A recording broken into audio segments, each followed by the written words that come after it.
Good morning students, welcome you all for online classes.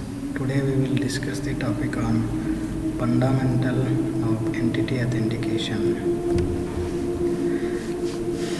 It is the assurance that a given entity means a user or processor or server is involved and currently active in communication session. Means entity authentication involves assurance of both identity and freshness. The identity of the entity who is making a claim to be authenticated means owner, and the freshness that the claimed entity is alive and involved in the current session. Here identity means suppose if you want to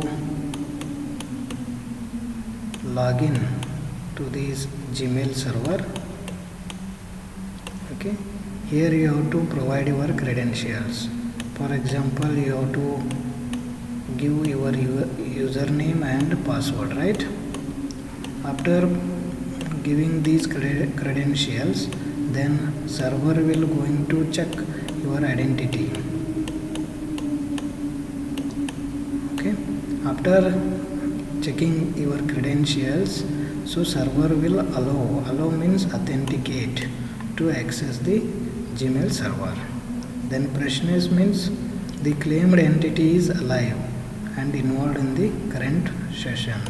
For example, two persons, they are communicating with each other based on they have to use their clock based mechanism or sequence number. Okay, it should be alive. For example, you are writing an exam. Okay, you are writing online exam. In that scenario, your time is being running, right? So exam starts with 2 o'clock. So clock is running in front of your system, so it is alive, right? And it involved in current session. After the time is over, up to 5 o'clock, your session will going to close. It means what? Freshness.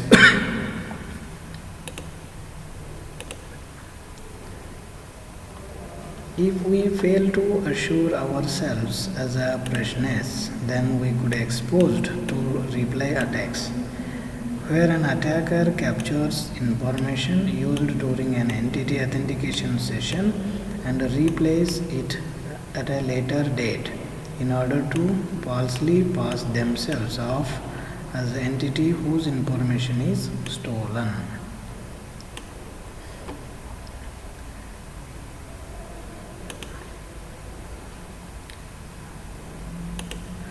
If an entity authentication is only provide assurance of the entity of one entity to another and vice versa, then we refer to it as unilateral entity authentication.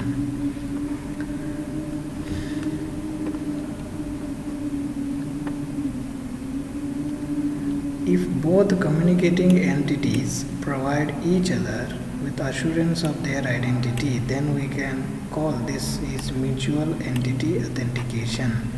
For example,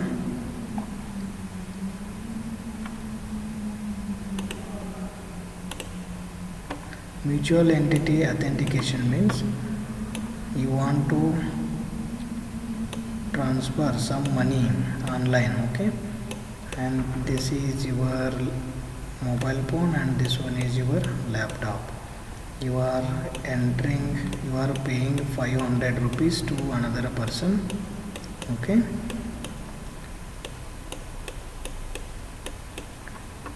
You are transferring money in online.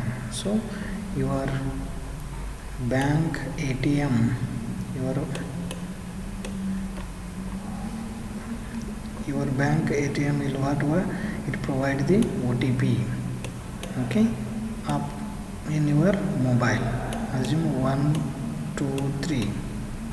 Okay, and this OTP number you should provide while transferring your money, and this OTP should match. After matching, your money will going to transfer to other person. It is called mutual authentication. And this unilateral entity authentication means what? Example, log into your Gmail account. Problem with entity authentication. What is the problem?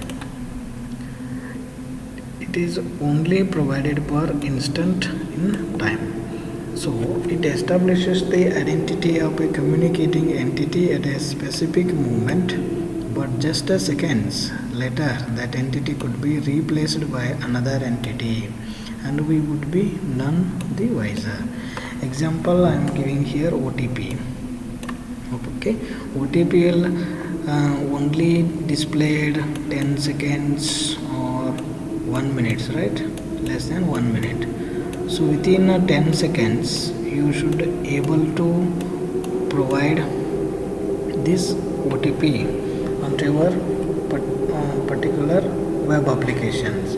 Okay, after providing, if you fail to provide this OTP number, then another number will going to generate, and this number and current session number will not going to match. So it is what a problem with entity authentication. Consider the following scenario. For simple attack, Alice walks up to an ATM, inserts her payment card and is asked for her PIN. Alice enters her PIN. This is an example of entity authentication, since the card or PIN combination is precisely the information that her bank is using to identify the Alice. If Alice enters her PIN number, then only this bank will going to identify the particular entity, isn't it? That identity means what here? PIN card.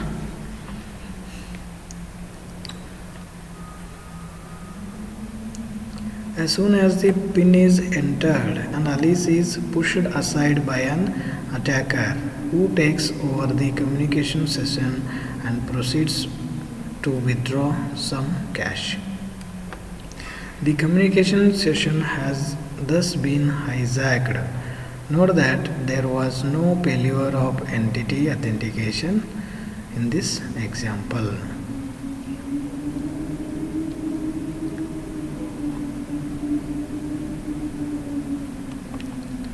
In case of ATM, we would thus have to request Alice to enter her PIN every time.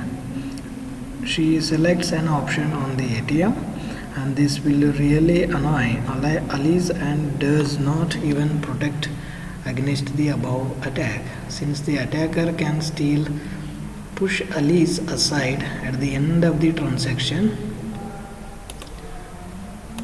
and steal her money.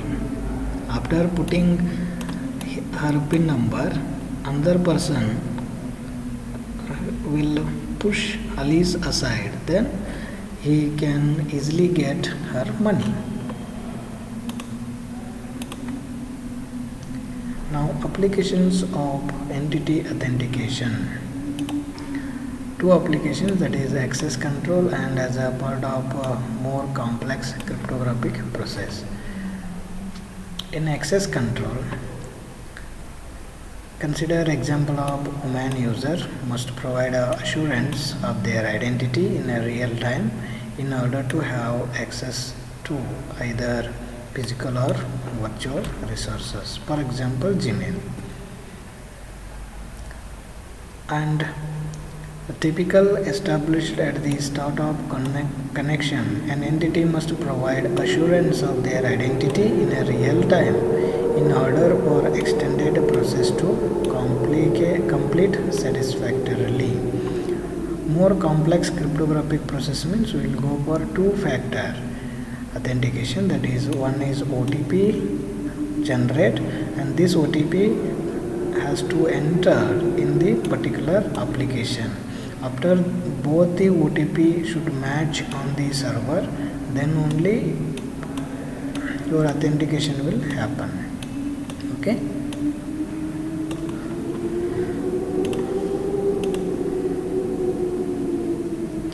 Now, general categories of identification of information. There are three ways to identify your information. One is something you are, something you know, and something you have. Something you are means your fingerprint or retinal scan, and something you know means password, pin, or answers to security questions. And something you have means physical key, or it may be dumb cards, smart cards, and smart tokens. For example, ATM. So three categories we will discuss. Something the claimant has. For human eyes, human users identify information can be used on something physically held by the user. And this technique can also be used for providing identity information in the electronic world. Examples of mechanisms of this type include dumb tokens, smart cards, and smart tokens. Okay. Dumb tokens means it's a physical device with limited memory that can be used to store identity information, and it normally requires a reader that extracts the identity information from token and then indicates whether the information authenticates the claimant or not. This is what we can call dumb tokens.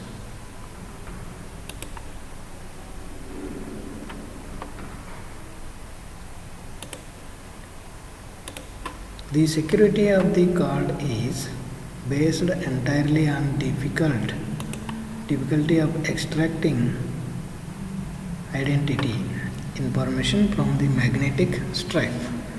Reader that can extract or copy this information. Hence, this type of dumb token is quite insecure.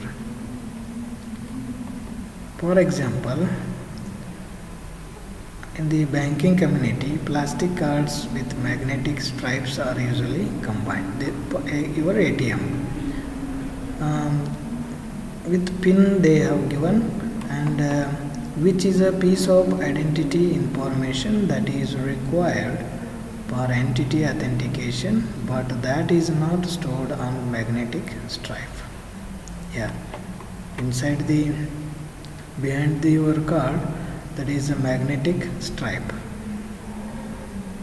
This is what magnetic stripe.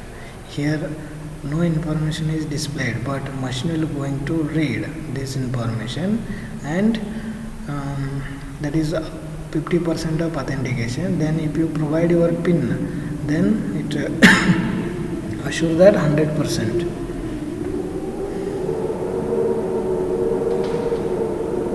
And now smart cards.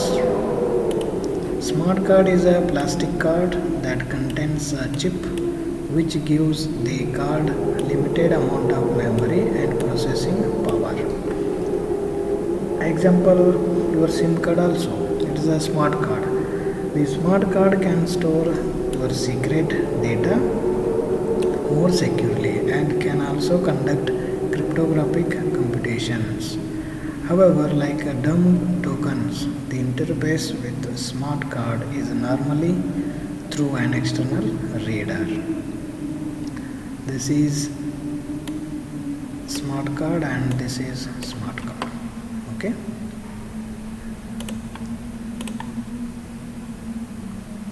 Smart cards are widely supported by the banking industry, where most payment cards now include a chip as well as conventional magnetic stripe. Smart cards are also widely used for other applications such as electronic ticketing and physical access control. Means this card you should keep with yourself, and if you present in front of that machine will going to identify while reading this card. So it is called what? Physical access control. And your ID cards and smart tokens. Smart tokens have their own user interface. Example, to enter a data such as a challenge number, for which the smart token can calculate cryptographic response. All types of smart token require an interface to a computer system of some sort. This interface could be a human being or processor connected to a reader. As with the dumb tokens, smart tokens are often implemented alongside another identification method, typically based on something that the user knows. And something the claimant is. The field of biometrics is devoted to developing techniques for user identification that are based on physical characteristics of the human body. Biometric mechanism typically converts a physical characteristic into a digital code that is stored on database. For example, in all office they are using biometric. Here what will happen? It will convert physical characteristic into digital code, and this digital code will going to stored on database. And if you extract this biometric data, that is called log file. Okay, on this log file your time, in time and out time, everything you will going to record based on the physical characteristic. When the user is physically presented for identification, the physical characteristic is measured by a reader, digitally encoded, and then compared with the template code on the database.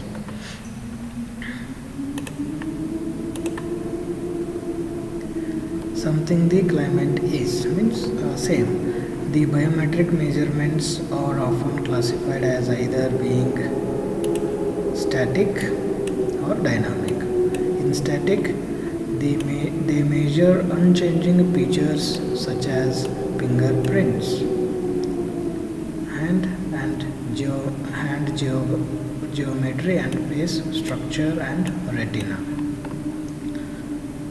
Okay, fingerprints and face structure and retina, and this one is called hand geometry. Okay, these all are unchanging. Dynamic means they measure features that are slightly change each time that they are measured, such as your voice, writing and keyboard response times.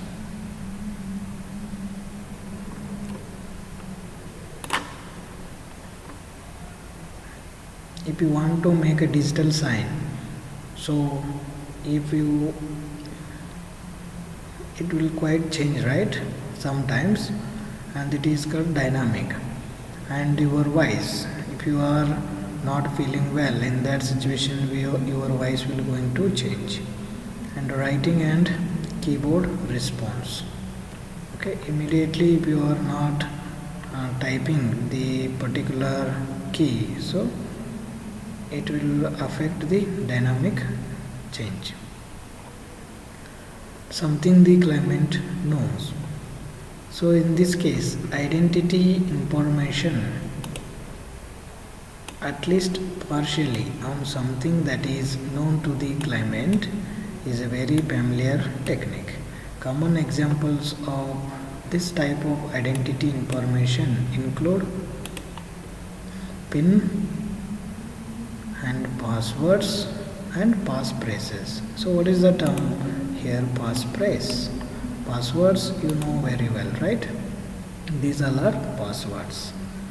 Now what about passphrases? Passphrases are alternative names to remember. Okay. Samuel 123 means I love ice cream, and Monk 3Y99 Jerry lives in etc. Okay, these all are what? Passphrases. You can easily remember these passphrases. You are not able to remember exactly your passwords in some cases. At that time you go for passphrases.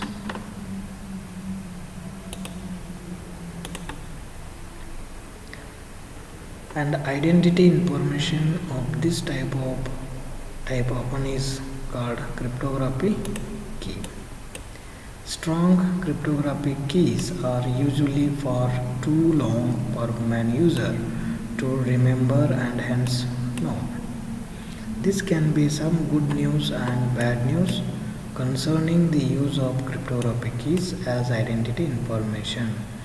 If your password is too long or too large, as a human being we cannot remember, right? So in that situation,